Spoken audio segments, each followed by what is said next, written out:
Hai, Assalamualaikum. Saya Najiha. Saya Kamal.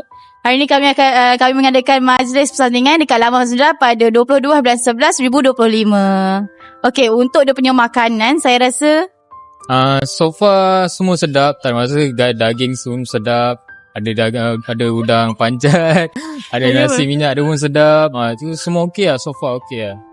okey, untuk dia punya macam flow majlis, saya rasa semua gila sebab daripada awal tu memang diurus oleh koordinator lah. So senang untuk kami ahli keluarga dengan pengantin berjalan lancar lah semuanya. Okay, Decoration semua memang lawa.